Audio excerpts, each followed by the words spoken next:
আমি আর থাকতাম না, আমি এবার চইলা গেলাম। কিছু হইলেই সইলা গেলাম। শুনো, তুমি যে আমার লাগে এত বড় প্রতারণা করবে আমি জীবনেও কল্পনা করি নাই। আমি কি করলাম? তোমার ফোনে মাইয়ারা কল দেয় আর তুমি কিছু করো নাই। আচ্ছা, রং নাম্বারে তো কল আইতেই পারে, ওইটা কি আমার দোষ? রং নাম্বারে খালি তোমার নাম্বারই কল আসে।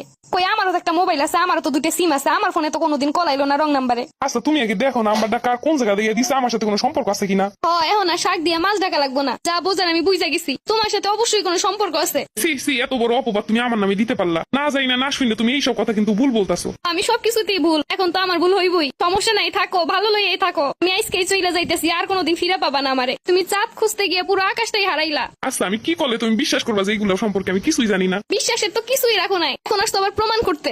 আমারে যখন ভালোই লাগে না, তাহলে এতদিন আমারে নিয়ে এমন চিনিমিনি কেন খেললা? তোমারে নিয়ে আবার আমি কি খেললাম? আর আমি করলামটা কি সেটাই তো বুঝতাছি না। কোনো কেউ যদি আমার ফোনে কল দেয়, ওইটা কি আমার দোষ? আচ্ছা, রং নাম্বারে কল দিব, পুরুষ মানুষ দিত, মহিলা মানুষ কেন রং নাম্বারে কল দিবে? এইটা কি আমার দোষ? শোনো, তুমি আমারে যতই ভুলভাল বুঝো, আমি ঠিকটা বুঝাই গেছি। আচ্ছা, তুমি কি আমার